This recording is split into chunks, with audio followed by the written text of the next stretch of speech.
আসসালামু আলাইকুম। আমি হচ্ছে ডাক্তার সৈয়দ তাসনিম মাহমুদ আবিদ। আমি আজকে হচ্ছে একটা বিষয় নিয়ে আলোচনা করব, যেটা আমাদের জন্য খুবই জরুরি এবং এটা অনেক এক্সামের টাইমে আসে এবং অনেকের বুঝতে কষ্ট হয়। সেটা হচ্ছে আমাদের মেগালোব্লাস্টিক এনিমিয়া যে বিষয়টা থাকে, আমরা ওই জিনিসটা নিয়ে করব। তো মেগালোব্লাস্টিক এনিমিয়া যেটা হয় সাধারণত, প্রথমে যেটা আমাদের জানতে হবে সেটা হচ্ছে আমাদের যখন আমরা সিবিসি করি, সিবিসিতে যদি আমাদের এমসিবি রেস থাকে তখন সেটা আমরা বলি ম্যাক্রোসাইটোসিস।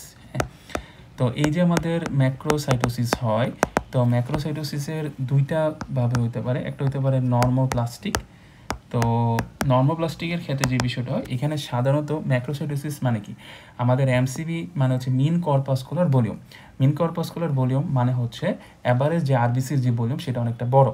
তো আরবিসি লার্জ হচ্ছে, কিন্তু এখানে আমাদের যে হিমোগ্লোবিন হোক বা ওইটার মধ্যে কোনো সমস্যা নেই, ঠিক আছে। মানে আমাদের বোন ম্যারো প্রপারলি সব কিছু তৈরি করতেছে, হ্যাঁ, আরবিসি তৈরি করতেছে, জাস্ট হচ্ছে সাইজটা বড় হচ্ছে। এই জন্য তখন সেটাকে আমরা বলি নর্মোপ্লাস্টিক ম্যাক্রোসাইটোসিস। তো নর্মোপ্লাস্টিকের কিছু কজ থাকে, যেমন একটা হচ্ছে আমাদের হাইপোথাইরয়েডিজমের কারণে হতে পারে, ঠিক আছে। তারপর যেটা হতে কজ হতে পারে অ্যালকোহল থেকে হতে পারে। তারপর নর্মোপ্লাস্টিকের একটা মেন একটা কজ হচ্ছে হাইপোথাইরিজম ছাড়াও, অ্যালকোহল ছাড়াও, তাছাড়া হইতে পারে আমাদের যেমন হচ্ছে সাইটোটক্সিক ড্রাগ যেগুলো থাকে, সাইটোটক্সিক ড্রাগ খেলে হইতে পারে হাইপোথাইরিজম, অ্যালকোহল, সাইটোটক্সিক ড্রাগ।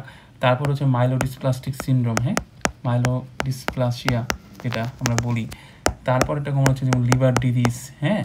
এই কয়েকটা কারণে কী হতে পারে, একটা পেশেন্টের এমসিবি কী থাকতে পারে, রিস্ক থাকতে পারে। যেমন হচ্ছে একটা পেশেন্টের দেখলাম আমরা, সাপোজ হচ্ছে সে বললো যে তার হচ্ছে ওয়েট গেইন হচ্ছে, হ্যাঁ, তার ওয়েট গেইন হচ্ছে পাচ্ছি, সাথে দেখলাম তার হচ্ছে এমসিবিটা রেস, তাহলে আমরা কী করবো, চিন্তা করবো, তখন হচ্ছে আমরা তাকে সেরাম টিএসএস করবো, মানে হচ্ছে তার হাইপোথাইরিজমের কারণে সেটা হইতে পারে, হ্যাঁ, এমসিবি রেস ওয়েট গেইন হচ্ছে হাইপোথাইরিজমের কারণে এটা হয়, তাহলে এটা। কিন্তু এখন আমাদের মেন ইম্পর্টেন্ট যেটা, সেটা হচ্ছে আমাদের নর্মোপ্লাস্টিক, সেটা হচ্ছে মেগালোপ্লাস্টিক, হ্যাঁ। তো মেগালোপ্লাস্টিকের কিছু কজ থাকে। একটা মেন কারণ হচ্ছে ভিটামিন বি12 ডেফিসিয়েন্সির কারণে হতে পারে, এটা হচ্ছে আমাদের ফলেট ডেফিসিয়েন্সির কারণে হতে পারে, হ্যাঁ। তো এই যে ভিটামিন বি12 ডেফিসিয়েন্সি, এটা কস্ট আমাদের আসে, তো আমি আজকে ওইটাই বেশি আলোচনা করব। তো সাধারণত আমরা আগে জেনে নিই যে সাধারণত হচ্ছে মেগালোপ্লাস্টিকে আমরা কী কী ফাইন্ডিং পাবো, হ্যাঁ। তো মেগালোপ্লাস্টিক এনিমিয়া যেটা হয়, যেমন হচ্ছে আমাদের সিবিসিতে আমরা কী পাবো, যেমন সিবিসিতে আমরা পেতে পারি হচ্ছে প্যানসাইটোপিনিয়া পাবো। কেন প্যানসাইটোপিনিয়া পাবো, সাধারণত যেহেতু ভিটামিন বি12 এবং ফলেট ডেফিসিয়েন্সি হয়, হ্যাঁ, ভিটামিন বি12 ফলেট এরা দুজনই কিন্তু সাধারণত হচ্ছে ডিএনএ সিনথেসিস করে। তাহলে আমাদের যদি ভিটামিন বি12 এবং ফলেট না থাকে, ফলেট ডেফিসিয়েন্সি হয়, তখন আমাদের ডিএনএ সিনথেসিস হবে না। আর ডিএনএ সিনথেসিস যদি না হয়, তাহলে ইনএফেক্টিভ ইরিথ্রোপোয়েসিস হবে, মানে হচ্ছে প্রপারলি আমাদের ব্লাডের যে বোন মেরো সেলগুলো তৈরি করতে পারবে না, যার ফলে প্যানসাইটোপেনিয়া হয়। এখন যেহেতু বোন মেরো তো এটা তৈরি করার চেষ্টা করতেছে, ঠিক না।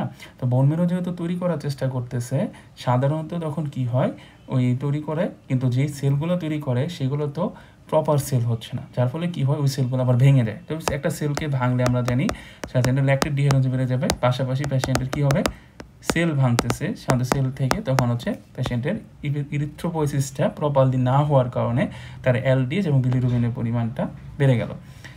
আচ্ছা, তাহলে সিবিসিতে আমরা পেলাম প্যানসাইটোপেনিয়া, এলডিএইচ, বিলিরুবিনের পরিমাণ বেড়ে গেল। তারপর হচ্ছে আমাদের বেড়ে যাবে কি, মেন যেটা আমরা হচ্ছে পিভিএফ করলে যেটা হচ্ছে তার একটা মেইন ফাইন্ডিং, যখন আমরা পিভিএফে যদি লেখা থাকে হাইপার সেগমেন্টেড নিউট্রোফিল, হ্যাঁ, তো এই হাইপার সেগমেন্টেড নিউট্রোফিল, এই হাইপার সেগমেন্টেড নিউট্রোফিল পাওয়া মানে কনফার্ম সেটা হচ্ছে মেগালোপ্লাস্টিক। হাইপার সেগমেন্ট কি, যদি কোনো পেশেন্টের নিউট্রোফিলের লোভ যদি মোর দেন 5টার লোভে বেশি হয়, ঠিক আছে। নিউট্রোফিলের যদি লোভ 5টার বেশি হয়, সেটা হচ্ছে হাইপার সেগমেন্ট নিউট্রোফিল। এবং আমরা বোন মেরো করতে পারি, বোন মেরো করতে গেলে যেহেতু আমাদের সেলগুলা ভেঙে যাচ্ছে, তখন বোন মেরো তো ভালো আছে, ঠিক না, কারণ এটা তো কোনো সেন্ট্রাল কজ না, বোন মেরো সমস্যার কারণে হচ্ছে না, এটা মিললে হচ্ছে আমাদের ভিটামিন বি12 এবং ফলের ডেফিসিয়েন্সি হওয়ার কারণে বোন মেরোতে সাপ্লাই প্রপারলি যাচ্ছে না, সেজন্য সে তৈরি করতে পারতেছে না। তাই সে তৈরি করার চেষ্টা করতেছে, কিন্তু সেলগুলো ডিফেক্টিভ সেল, তাহলে বোন মেরোতে কী থাকবে, হাইপার সেলুলারিটি পাবো, ঠিক আছে। এবং বোন মেরুতে আমাদের হাইপারসেলুলারিটি আসবে, পিভিএফে হাইপারসেলুলার নিউট্রোফিল, এলডিএইচ, বিলিরুবিন বেশি থাকবে, ফলিক অ্যাসিডে যেটা আমরা সিবিসিতে আমরা প্যানসাইটোপেনিয়া পাবো। এবং এখানে মনে রাখবো যে রেটিকুলোসাইট কাউন্ট সাধারণত হচ্ছে সকল এনিমিয়াতে হচ্ছে, বা দুইটা জিনিসের রেটিকুলোসাইট কাউন্ট হচ্ছে কমে যায়, ঠিক আছে। রেটিকুলোসাইট হচ্ছে একটা ম্যাচিউর আরবিসি, ঠিক আছে। যেহেতু এখানে প্রপার আরবিসি সে তৈরি করতে পারতেছে না, তাহলে যে আরবিসিগুলো তৈরি সেটা ইমিচিউর আরবিসি, তাহলে রেটিকুলোসাইট কাউন্ট কি কম থাকবে। দুইটা অ্যানিমিয়াতে রেটিকুলোসাইট কাউন্ট কম থাকে, একটা হচ্ছে এপ্লাস্টিক অ্যানিমিয়া, আরেকটা হচ্ছে আমাদের মেগালোপ্লাস্টিক অ্যানিমিয়া। আর বাকি যেগুলো আছে তত অ্যানিমিয়া আছে মনে রাখবো যে রেটিকুলোসাইট কাউন্ট অলওয়েজ হাই থাকে। এখন আমাদের আগে জানতে হবে ভিটামিন বি। আমি তো আজকে আলোচনাই করবো যে ভিটামিন B12 ডেফিসিয়েন্সির বিষয়। তো আমাদের যে ভিটামিন B12-এর মেকানিজমটা কি মনে রাখবো যে আমাদের সাধারণত যে প্রোটিন রিচ ফুড আমরা খাওয়া থেকে চিন্তা করে আমি প্রোটিন ফুড খাচ্ছি, তো প্রোটিন ফুডে আমাদের ভিটামিন B12 থাকে। তো আমাদের একটা খাবার খাওয়ার পরে আমরা জানি সেটা আমাদের স্টোমাকে আসে, ঠিক আছে না। স্টোমাকে আমরা জানি কি আমাদের প্যারাইটাল সেল থাকে, তো এই প্যারাইটাল সেল থেকে আমরা জানি HCl সিক্রেশন হয়। প্যারাইটাল সেল থাকে, চিফ সেল থাকে, চিফ সেল থেকে আমরা জানি প্যাপসিনোজেন, প্যারাইটাল সেল থেকে HCl এবং হচ্ছে ইন্ট্রিনসিক ফ্যাক্টর লাগে, ঠিক না। তো স্টোমাকের যে HCl সে কী করে ফুড থেকে হচ্ছে আমাদের ভিটামিন B12-কে আলাদা করে, ঠিক আছে। এখন এই যে ভিটামিন B12টা আলাদা হইলো, এই ভিটামিন B12 একটা জিনিসের সাথে বাইন্ড করে, সেটা হচ্ছে বলে আর বাইন্ডার। হ্যাঁ, এখন এই আর বাইন্ডার কোথা থেকে আসলো, আমরা যখন খাবার খাই তখন স্যালাইভা রিলিজ হয়, তখন এটা হচ্ছে স্যালাইভায় খাবারের সাথে মিশে যায়, ওই স্যালাইভা থেকে এই আর বাইন্ডারটা আসে এবং সে হচ্ছে ভিটামিন B12-এর সাথে বাইন্ড করে, ঠিক আছে। এখন আমরা দেখতেছি ইন্ট্রিনসিক ফ্যাক্টর, এটা আমরা জানি এটা ইম্পর্টেন্ট ভিটামিন B12 অ্যাবজর্পশনের জন্য, সে হচ্ছে প্যারাইটাল সেল থেকে আসছে। তো এখন আমরা স্টোমাকে আসি, স্টোমাকে তাহলে ভিটামিন B12-এর সাথে এখন লেগে আছে কে আর বাইন্ডার, ঠিক আছে। তো আর বাইন্ডারটা লেগে আছে, তো আমরা জানি এরপরে স্টোমাক থেকে সেটা আসবে কে ডিউডিনামে, ঠিক না। তো ডিউডিনামের সেকেন্ড পার্টে আসলো, আমরা জানি ডিউডিনামের সেকেন্ড পার্টে আসলে প্যানক্রিয়াটিক এনজাইম আসে, ঠিক আছে। তো প্যানক্রিয়াটিক এনজাইম আমরা জানি কি করে, সে হচ্ছে আমরা জানি যেহেতু গ্যাস্ট্রিক অ্যাসিডিক ছিল, সে হচ্ছে অ্যাসিডিক থেকে সে হচ্ছে অ্যালকালি মিডিয়া তৈরি করে। তো অ্যালকালি মিডিয়া যখন তৈরি হয়, এটার ইম্পর্টেন্স হচ্ছে অ্যালকালি মিডিয়া সাধারণত হচ্ছে ভিটামিন B12-এর সাথে সে হচ্ছে আর বাইন্ডারকে আলাদা করে দেয়, বাইন্ডারকে আলাদা করে, তখন ভিটামিন B12 এর সাথে আগে যে আমরা স্টোমাকে ইন্ট্রিনসিক ফ্যাক্টর পাইছি সে বাইন্ড করতেছে। তাহলে প্যানক্রিয়াটিক এনজাইমের ইম্পর্টেন্স হচ্ছে ভিটামিন B12 ইন্ট্রিনসিক ফ্যাক্টরের সাথে বাইন্ড করতে সাহায্য করে। যদি আমাদের প্যানক্রিয়াটিক এনজাইম না থাকতো তাহলে কিন্তু ভিটামিন B12 আর বাইন্ডার থেকে আলাদা হইতো না, না হইলে কিন্তু ইন্ট্রিনসিক ফ্যাক্টরও বাইন্ড করতে পারবেন। এখন ইন্ট্রিনসিক ফ্যাক্টর ও ভিটামিন B12 তখন কি যায় আমাদের টার্মিনাল আইলেমে আসে। হ্যাঁ, আমরা জানি ভিটামিন B12 সাধারণত অ্যাক্টিভলি সাধারণত হচ্ছে টার্মিনাল আইলেমে অ্যাবজর্পশন হয়, ঠিক আছে। অ্যাক্টিভলি কি হচ্ছে, সে এখানে অ্যাবজর্পশন হচ্ছে, এটা হচ্ছে আমাদের ভিটামিন B12 অ্যাবজর্পশনের প্রসেস। এখন আমি কীভাবে মনে রাখবো যে ভিটামিন B12 ডেফিসিয়েন্সি কেন, তা আমি যদি ফুল প্রসেসটা দেখি তাহলে আমাদের ফুল প্রসেসটা আরেকবার বলি। প্রথমে আমি খাওয়া থেকে শুরু করি, তো আমি জানি প্রোটিন রিচ ফুডে সাধারণত ভিটামিন B12 থাকে, আমি খাইলাম, খাওয়ার পরে সেটা স্টোমাকে আসলো, স্টোমাকের প্যারাইটাল সেল থেকে HCl এবং ইন্ট্রিনসিক ফ্যাক্টর আসলো, HCl ভিটামিন B12-কে খাবার থেকে আলাদা করে ভিটামিন B12-এর সাথে আর বাইন্ডারের সাথে যোগ করে। আর বাইন্ডারটা সাধারণত আসে হচ্ছে স্যালাইভা থেকে, তো ভিটামিন B12 এবং আর বাইন্ডার তখন চলে যায় হচ্ছে আমাদের ডিউডেনামের সেকেন্ড পার্টে, যেখানে প্যানক্রিয়াটিক এনজাইম আসে, যেটা হচ্ছে অ্যাসিডিক মিডিয়াকে অ্যালকালি মিডিয়া করে, যার ফলে আর বাইন্ডারটা খুলে যায়। তো ভিটামিন B12 ইন্ট্রিনসিক ফ্যাক্টরের সাথে বাইন্ড করে, যেটা হচ্ছে টার্মিনাল আইলেমে এসে অ্যাক্টিভলি অ্যাবজর্পশন হয়। তো এখন আমি যদি ফুল প্রসেসটা ফলো করি তাহলে আমি এটার কজগুলো বের করবো ভিটামিন B12 ডেফিসিয়েন্সি। তো প্রথম খাবার থেকে আসেন, তাহলে আপনি যদি প্রোটিন রিচ ফুড না খান তাহলে আপনার হবে তাহলে ফুডের ভিতরে যদি হচ্ছে তাহলে কেউ যদি ভেগান ডায়েট খায়, তো ভেগান ডায়েট খেলে তো সে খাবার থেকে সে পাইল না, ঠিক না।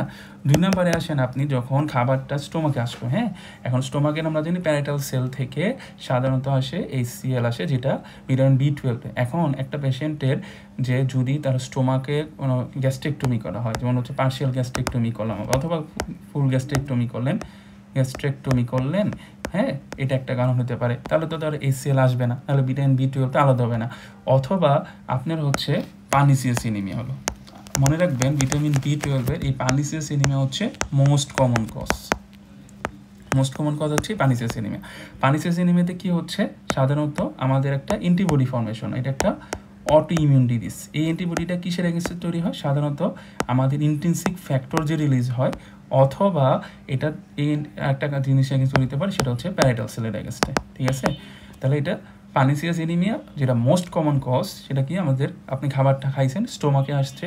এখন চিন্তা করেন যে স্টোমাকের আমাদের ভিটামিন B12-কে খাবার থেকে আলাদা করার কথা ছিল কার মাধ্যমে, HCl এর মাধ্যমে। HCl কার থেকে আসে, প্যারাইটাল সেল। তাহলে ওই প্যারাইটাল সেলের এগেনস্টে যদি অ্যান্টিবডি ফর্মেশন হয় তাহলে ওই প্যারাইটাল কাজ করবে না, তো অ্যান্টিবডি ফর্মেশন হওয়াটাই হচ্ছে পার্নিসিয়াস এনিমিয়া। আর যদি আমি গ্যাস্ট্রেক্টমি করি তাহলে তো আমার HCl আসার কোনো জায়গাই নেই, তাহলেও হইতে পারে। এখন দেখেন আমরা তো পরে বলছিলাম যে আমাদের এই HCl আমাদের স্টোমাকের কি করতেছে ভিটামিন বি12কে খাবার থেকে আলাদা করে। তখন আমরা বলছিলাম যে HCl এর সাথে মানে যে ভিটামিন বি12 এর সাথে কি বাইন্ড করে আর বাইন্ডার। এখন আর বাইন্ডারটা কি? আর বাইন্ডারটা সাধারণত হচ্ছে পাওয়া যায় হচ্ছে স্যালাইভাতে। হ্যাঁ, তাহলে এই স্যালাইভাতে যদি একটা পেশেন্টের যদি স্যালাইভেই না থাকে তাহলে আর বাইন্ডার আসবে না। আর বাইন্ডারের কাজ হচ্ছে ভিটামিন বি12কে প্রোটেক্ট করা। তাহলে আর বাইন্ডার না থাকলে তাহলে ভিটামিন বি12 প্রোটেক্ট হবে না। তাহলে আর বাইন্ডার কখন থাকবে না? যদি কারো স্যালাইভা না থাকে, অর্থাৎ কারো যদি ড্রাই মাউথ হয়। তাহলে আমরা জানি ড্রাই মাউথের একটা কন্ডিশন হচ্ছে কি সগ্রেন। তাহলে কোনো পেশেন্টের যদি সগ্রেনের সমস্যা থাকে তাহলে তার আর বাইন্ডার থাকবে না, যার ফলে ভিটামিন বি12 প্রোটেক্ট হবে না। তাহলে সেই পেশেন্টেরও কিন্তু কী হতে পারে? মেগালোব্লাস্টিক এনিমিয়া হতে পারে। শেষ। তারপরে আমরা জানি যে ভিটামিন বি12 এবং আর বাইন্ডার চলে আসে কোথায়? ডিউডোনামে। ডিউডোনামে সেখান থেকে কি হয়? প্যানক্রিয়াস থেকে আমরা জানি প্যানক্রিয়াস থেকে আমাদের আসে হচ্ছে এনজাইম, যেটা হচ্ছে অ্যালকালি মিডিয়া তৈরি করে। অ্যালকালি মিডিয়া তৈরি হইলে আমাদের কি হইতো? যে আর বাইন্ডারটা হচ্ছে আপনার ভিটামিন বি12কে ছেড়ে দেবে। এখন এই এনজাইম যদি ডেফিসিয়েন্সি হয় তাহলে আর বাইন্ডার কি করবে? যেটা হচ্ছে ভিটামিন বি12কে ধরে রাখবে। আর ভিটামিন বি12কে যদি ধরে রাখে তাহলে আমরা জানি সে তো ইন্ট্রিনসিক ফ্যাক্টরের সাথে সে বাইন্ড করবে না। ইন্ট্রিনসিক ফ্যাক্টর কী হবে না? এখানে মাইনাস, মানে হচ্ছে সে বাইন্ড করতে পারতেছে না। তখন আর বাইন্ডার এবং ভিটামিন বি12 কী হবে? আমাদের স্টুলের সাথে বের হয়ে যাচ্ছে। তাহলে কোনো পেশেন্টের তাহলে কী বুঝলাম? এনজাইম ঘাটতি। এনজাইম ঘাটতি যেমন হচ্ছে প্যানক্রিয়াটিক ইনসাফিসিয়েন্সি। এই সমস্ত কন্ডিশনে প্যানক্রিয়াটিক এনজাইম ইনসাফিসিয়েন্সি হয়। সেই কন্ডিশনগুলোতে যেমন প্যানক্রিয়াটাইটিসেও তাহলে আমাদের কী হতে পারে? ঝামেলা হতে পারে ভিটামিন বি12 নিয়ে।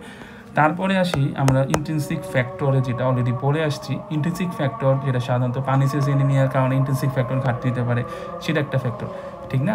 তাহলে এখন সব ঠিক আছে। এখন আপনার যেহেতু টার্মিনাল আইলিয়াম জেজুনাম তার পর্যন্ত যাইতে হবে। তো এখন যদি এখানে কি থাকে? স্মল বাউল ব্যাকটেরিয়াল ওভারগ্রোথ হলো, ব্যাকটেরিয়া ভিটামিন বি12কে খেয়ে ফেলবে। তারপর ডাইফেলোবোথ্রিয়াম ল্যাটাম, হ্যাঁ, এই ওর্মের কারণে কিন্তু আপনার সে ভিটামিন বি12কে সে খাইয়ে ফেলতে পারে, ফিশ ওয়ার্ম যেটা আমরা বলি। তাছাড়া আরও একটা কারণ হতে পারে যে পেশেন্টের, যেটা আমরা বললাম অলরেডি, ইন্টেন্সিভ ফ্যাক্টরে ঘাটতি হওয়া। ইন্টেন্সিভ ফ্যাক্টর ঘাটতি হতে পারে একটা কন্ডিশনে, সেটা হচ্ছে আপনি যে পার্শিয়াল গ্যাস্ট্রেক্টমি করলে অথবা পেশেন্টকে যদি পার্নিসিয়াস এনিমিয়া হয়, যেটা মোস্ট কমন কজ। তাহলে ইন্টেন্সিভ ফ্যাক্টর না থাকলে সেটা টার্মিনাল অ্যাবজর্পশন হবে না। আরেকটা মেন কজ যেটা আমরা বলছি, আমরা জানি টার্মিনাল আইলিয়ামে সাধারণত সে অ্যাক্টিভলি অ্যাবজর্পশন হয়। এখন একটা পেশেন্টের যদি টার্মিনাল আইলিয়াম যদি কোনো ডিজিজ হয়, যেমন এখানে টিবি হইলো, তারপর হচ্ছে ক্রোনস, এটা অনেক ইম্পর্টেন্ট কারণ, ম্যালিগনেন্সি হইলো, ঠিক আছে। তাছাড়া আপনি যদি একটা রিসেকশন করেন টার্মিনাল আইলিয়াম কোনো একটা কারণে, হ্যাঁ, তখন কী হবে? টার্মিনাল আইলিয়াম ভিটামিন বি12টা অ্যাবজর্পশন হবে না, তাহলে পেশেন্টের ভিটামিন বি12 ডেফিসিয়েন্সি হতে পারে। তাছাড়া আরও কয়েকটা কমন কজ আমরা মনে রাখবো ড্রাগের মধ্যে, সেটা হচ্ছে আমাদের একটা ইম্পর্টেন্ট ড্রাগ যেটা ম্যাটফর্মিন, এটা আমরা ডায়াবেটিসে ইউজ করি। এই ম্যাটফর্মিনের কারণে একটা পেশেন্টের সাধারণত ভিটামিন বি12 ডেফিসিয়েন্সি হতে পারে, হ্যাঁ। আচ্ছা, আর একটা জিনিস আমরা জানি যেটা হচ্ছে ফলেট। তো ফলেট ডেফিসিয়েন্সির কারণে পেশেন্টের মেগালোব্লাস্টিক এনিমিয়া হতে পারে। তো ফলেট ডেফিসিয়েন্সি কী হয়? ফলেট সাধারণত হচ্ছে ভেগান ফুডে থাকে, হ্যাঁ। তাহলে কেউ যদি ভেগান ফুড না খায় তাহলে তার হতে পারে একটা। দুই হচ্ছে পারে যে পেশেন্টের যদি রিকোয়ারমেন্ট বেড়ে যায়, হ্যাঁ, তাহলে রিকোয়ারমেন্ট বেড়তে পারে দুইটা কন্ডিশনে, যেমন হচ্ছে প্রেগনেন্সিতে বাড়ে, আর একটা হচ্ছে ম্যালিগনেন্সিতে, ঠিক আছে, ম্যালিগনেন্সিতে বাড়তে পারে। 3 নাম্বার হতে পারে পেশেন্টের যেটা হচ্ছে সাধারণত অ্যাবজর্পশন কমে যাওয়া, হ্যাঁ। ফলিক অ্যাবজর্পশন কমে যায় কিসে? আমরা জানি সিলিয়াকে। তারপর হচ্ছে অ্যালকোহল খাইলে। আরেকটা হচ্ছে কিছু ড্রাগ, যেমন হচ্ছে ফলেট অ্যান্টাগনিস্ট যারা আছে, হ্যাঁ, ফলেট অ্যান্টাগনিস্ট। আমরা মনে রাখবো যে ভিটামিন বি12 ক্ষেত্রে একটা ড্রাগ, সেটা ম্যাটফর্মিন। আর এখানে মনে রাখবো একটা হচ্ছে যেমন মিথোট্রিক্সেট, হ্যাঁ, তারপর হচ্ছে ট্রাইমেথোপ্রিন, তারপর হচ্ছে সালফোনেমাইড, ঠিক আছে। তারপর হচ্ছে আমরা পড়ছি যে কট্রিমক্সাজল, হ্যাঁ। এরা সাধারণত কি করে? ফলিক অ্যাসিড ডেফিসিয়েন্সি করে, ঠিক আছে। এখন এই যে মেগালোব্লাস্টিক এনিমিয়া হলে পেশেন্টের কী কী সমস্যা হতে পারে? যেমন একটা সমস্যা হতে পারে পেশেন্টের সাধারণত, আমরা জানি ভিটামিন বি12 এর কাজ হচ্ছে নার্ভকে, এই যে নার্ভ একে মাইলিনেশন করা। তাহলে নার্ভ যেহেতু মাইলিনেশন হবে না, পেরিফেরাল নার্ভ মাইলিনেশন হবে না, এটা ডেফিসিয়েন্সি হলে, তাহলে পেশেন্টে কী হবে? যেটা গ্লাভ এবং স্টকিং প্যানেস্থেশিয়া, মানে হাত পা হচ্ছে কামড়াবে, ঠিক আছে। তাছাড়া এটার অভাবে কী হতে পারে? আপনার স্পাইনাল কর্ডের যে ডরসাল কলাম ড্যামেজ হতে পারে, subacute combined generation of spinal cord, হ্যাঁ। তো পেশেন্টের এখানে subacute combined generation of spinal cord যদি হয়, পেশেন্টের ডরসাল কলাম চলে যাবে। তো ডরসাল কলাম গেলে কী হবে? যেটা হচ্ছে সাধারণত ভাইব্রেশন, তারপর হচ্ছে প্রোপ্রাইসেপশন অথবা জয়েন্ট পজিশন, এই জিনিসগুলো সে লস্ট করবে। আবার কর্টিকো স্পাইনাল ট্র্যাক জ্বলে যাবে, যার ফলে পেশেন্টের আপার মোটর নিউরন লেশন হবে, ঠিক আছে। আর সেরেবেলাম ইফেক্ট করতে পারে। সেরেবেলাম ইফেক্ট করলে আমরা দোয়া দিয়ে মনে রাখবো, একটা হচ্ছে ও থেকে হচ্ছে অপটিক অ্যাট্রোপি হইতে পারে, এ থেকে হচ্ছে পেশেন্টের অটোনমিক নিউরোপ্যাথি হইতে পারে, ডি থেকে হচ্ছে পেশেন্টের সাধারণত ডিমেনশিয়া হইতে পারে। গেল। এখন পেশেন্টের ট্রিটমেন্টের ক্ষেত্রে যেটা আমি মাথায় রাখবো সেটা হচ্ছে একটা পেশেন্ট আগে আমাকে জানতে হবে ধরুন ভিটামিন B12 এবং ফলেট। হ্যাঁ, আপনি যদি আগে ট্রিট করবেন, দুইটাই ডেফিসিয়েন্সি আছে, মনে রাখবেন অলওয়েজ আগে আমি ভিটামিন B12 ট্রিট করবো। হ্যাঁ, যদি আপনি ফলেট ট্রিট করেন তখন দেখবেন তার এনিমিয়া কারেকশন হয়ে গেছে, কিন্তু তার যে সিমটমসগুলো, যে নিউরোলজিক্যাল যে সিমটমসগুলো, সেগুলো কিন্তু কারেকশন হবে না, তখন আপনি এটা বুঝবেন না। এই জন্য আগে অলওয়েজ ভিটামিন B12 এবং ফলেট। আর যদি একটা জিনিস মাথায় রাখবেন যে সাধারণত ফলেটকে অ্যাক্টিভ করার জন্য ভিটামিন B12 দরকার হয়। হ্যাঁ, তা আপনি যদি ফলেট বারবার দিতে থাকেন তখন সে অ্যাক্টিভ ভিটামিন B12 আরও বেশি ইউজ করবে, তখন আপনি এটা আরও ঝামেলা বাঁচাবে। আর ট্রিটমেন্টের ক্ষেত্রে যেটা মানে, তাহলে প্রথমে আমরা ভিটামিন B12 ট্রিটমেন্ট করবো। ক্ষেত্রে আমরা একটা সহজ নিয়ম 1 2 3 3। হ্যাঁ, 1 2 3 3 জিনিসটা মাথায় রাখবো ট্রিটমেন্ট। তো 1 2 3 3 মানে হচ্ছে 1 মানে 1 মিলিগ্রাম, 2 মানে হচ্ছে 2 উইকস মানে হচ্ছে 14 দিন। হ্যাঁ, মানে হচ্ছে 3 মানে হচ্ছে 3 টাইমস, অর্থাৎ প্রথম 14 দিন মানে 2টা উইক চিন্তা করবো, প্রতি উইকে 3বার করে 1 মিলিগ্রাম করে হাইড্রোক্সিকোবালামিন দিব। হাইড্রোক্সিকোবালামিন। তাহলে প্রথমে হচ্ছে 1 2 3 3 মাথায় রাখবো। তাহলে 1 মিলিগ্রাম করে 14 দিন মানে হচ্ছে 2 সপ্তাহ, প্রতি সপ্তাহে 3 টাইমস। পরবর্তীতে 3 মান্থলি মানে হচ্ছে প্রতি মান্থে একবার করে দিতে থাকবো। ঠিক আছে, এই জিনিসটা খেয়াল রাখতে হবে। এটাই হচ্ছে আমাদের ভিটামিন B12 ডেফিসিয়েন্সি হলে তার ট্রিটমেন্টের ক্ষেত্রে এটা আমাদের খেয়াল রাখবো। আর আমাদের সবচেয়ে কমন কজ কোনটা আমরা পড়ছিলাম, পার্নিসিয়াস এনিমিয়া। হ্যাঁ, তো পার্নিসিয়াস এনিমিয়াতে কী হয় সেটা একটু ডিটেলসে বলে দিই। পার্নিসিয়াস এনিমিয়া একটা অটো ইমিউন ডিজিজ। এখানটা হচ্ছে কি টাইপ 2 হাইপার সেন্সিটিভ রিয়াকশন হয়। টাইপ 2 হাইপার সেন্সিটিভ মানে কি, যেখানে হচ্ছে অ্যান্টিবডি মেডিয়েটেড রিয়াকশন হচ্ছে। এখন পার্নিসিয়াস এনিমিয়াতে কী হয়, আমাদের যে স্টোমাকের যে প্যারাইটাল সেল থাকে, এই প্যারাইটাল সেলের যেটা এগেনস্টে অ্যান্টিবডি ফর্মেশন হতে পারে। হ্যাঁ, অ্যান্টিবডি আসে, অথবা ইন্ট্রিনসিক ফ্যাক্টরের এগেনস্ট অ্যান্টিবডি আসে। মেনলি মোস্ট স্পেসিফিক হচ্ছে, যেটা মোস্ট স্পেসিফিক যদি আমি বলি তাহলে কিন্তু ইন্ট্রিনসিক ফ্যাক্টরটাই। আর প্যারাইটাল সেলের এগেনস্টে এটা মেনলি সবচেয়ে বেশি হয়, সেটা অলমোস্ট 90% ক্ষেত্রে আমাদের প্যারাইটাল সেলের এগেনস্টটা, কিন্তু বেশি স্পেসিফিক হচ্ছে ইন্ট্রিনসিক ফ্যাক্টর। তো সাধারণত মনে রাখবেন যে পার্নিসিয়াস এনিমিয়ার সাথে আদার অটোইমিউন ডিজিজ যেমন হচ্ছে টাইপ 1 ডায়াবেটিস মেলাইটাস, তারপর হচ্ছে ভিটিলিগো, তারপর হচ্ছে আপনার হাইপোথাইরয়েডিজম, হ্যাঁ, অটোইমিউন ডিজিজগুলো, এগুলো অ্যাসোসিয়েশন থাকতে পারে। তো অনেক সময় যদি টাইপ 1 ডায়াবেটিস মেলাইটাস, হাইপোথাইরয়েডিজম, এই জন্য পেশেন্টে দেখতে পারেন যে পেশেন্টে কী হতে পারে, থাইরয়েড অটো অ্যান্টিবডি পজিটিভ আসতে পারে। থাইরয়েড অটো অ্যান্টিবডি পজিটিভ আসে। ঠিক আছে, তো সাধারণত পেশেন্ট টাইপ 1 ডায়াবেটিস মানে থাইরয়েড অটোইমিউন অ্যান্টিবডি, হ্যাঁ, ভিটিলিগো অথবা এগুলো থাকে, সাথে যদি পার্নিসিয়াস এনিমিয়া থাকে তখন সেটা আমরা জানি একটা ডিজিজ আছে, এটা হচ্ছে APS টাইপ 2।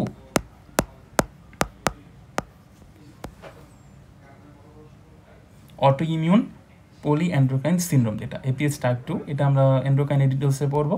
তো এটা জাস্ট বলার জন্য বলে দিলাম। আর এখন পার্নিসিয়াস এনিমিয়ার ক্ষেত্রে জিনিস মাথায় রাখবো, সাধারণত কাদের বেশি হয়, ফিমেলের বেশি হয়। যাদের ব্লাড গ্রুপ হচ্ছে A, তাদের ক্ষেত্রে এই রোগটা বেশি হয়। পার্নিসিয়াস এনিমিয়ার ক্ষেত্রে পেশেন্ট কী নিয়ে আসতে পারে, সাধারণত যেমন আমাদের টাং পুরো স্মুথ হয়ে যায়, অ্যাট্রোফিক গ্লোসাইটিস নিয়ে আসতে পারে, পেশেন্টের হচ্ছে শর্ট থ্রোট থাকতে পারে, পেশেন্টের হচ্ছে পিন এবং নিডল সেন্সেশন মানে প্যারাস্থেশিয়া নিয়ে করতে পারে। ভিটামিন B12 ডেফিসিয়েন্সি হলে যা হয় সব সেম জিনিসই থাকে। এখানে মেনলি আমরা ট্রিটমেন্টও সেম, এখানেও আমরা হাইড্রোক্সিকোবালামিন দিতে হবে। টেস্ট হিসেবে শুধু এখানে ভিটামিন B12 লেভেলটা আলাদা করে দেখতে পারি, যেটা আমরা বলছি শিলিং টেস্ট। হ্যাঁ, এই টেস্টটা আলাদা করব। আর সাধারণত হচ্ছে যে অ্যান্টিবডি দেখতে পারি প্যারাইটাল সেলের এগেনস্টে, এই জিনিসগুলো খেয়াল করব। আর একটা জিনিস মাথায় রাখবো, যেহেতু এখানে স্টোমাকে প্যারাইটাল সেলের এগেনস্টে অ্যান্টিবডি হয়, যার ফলে এখানে কার্সিনোমা স্টোমাকের একটা ভালো রিস্ক ফ্যাক্টর হিসেবে এটা ভূমিকা রাখে। হ্যাঁ, তাই এখানে এডিনোকার্সিনোমা একটা ভালো সম্ভাবনা আছে আর তেমন একটা কিছু এখান থেকে জানার প্রয়োজন নেই। তাহলে এটাই মাথায় রাখবো যে আমাদের ভিটামিন বি12-এর অন্যতম একটা কারণ হচ্ছে পার্নিসিয়াস অ্যানিমিয়া, যেটা একটা অটোইমিউন ডিজিজ, যেটা সাধারণত টাইপ 2 হাইপারসেন্সিটিভ রিঅ্যাকশন করে। এখানে প্যারাটাল সেলের এগেনস্টে 90% ক্ষেত্রে অ্যান্টিবডি ফর্মেশন হয়। ইন্টেন্সিভ ফ্যাক্টর যেটা mainly specific for this disease, এটার এগেনস্টে হয়। এটার সাথে আদার অটোইমিউন ডিজিজ অ্যাসোসিয়েশন থাকে, যেমন type 1 diabetes mellitus, vitiligo, hypothyroidism. হ্যাঁ, হাইপোথাইরয়েডিজমের ক্ষেত্রে এখানে থাইরয়েড অটো অ্যান্টিবডি পজিটিভ আসতে পারে। এই জিনিসগুলো একসাথে কিন্তু আমরা বলি এপিএস টাইপ 2 অটোইমিউন পলিঅ্যান্ড্রোক্রাইন সিনড্রোম। সাধারণত পার্নিসিয়াস কাদের বেশি হয়? ফিমেলের বেশি হয়। কোন ব্লাড গ্রুপের বেশি হয়? যারা এ ব্লাড গ্রুপ তাদের ক্ষেত্রে হয়। ইনভেস্টিগেশনে মানে শিলিং টেস্ট মানে ভিটামিন বি12 মেজার করতে হবে আমাদেরকে। কার্সিনোমা স্টোমাক হওয়ার এখানে রিস্ক বেড়ে যায়। আর পেশেন্ট ট্রিটমেন্ট হচ্ছে IM হাইড্রোক্সিকোবালামিন দিতে হবে। বি12 দিয়ে আমরা এখানে সাপ্লিমেন্টেশন করবো। সেম রুল 1 2 3 3, যে জিনিসটা আমরা একটু আগে বলে আসছি এটাই এখানে ফলো হবে যেটা। তাহলে আজকের মতো এতটুকুই, আশা করি সবাই জিনিসটা বুঝতে পারছেন। সবাইকে ধন্যবাদ। আসসালামু আলাইকুম।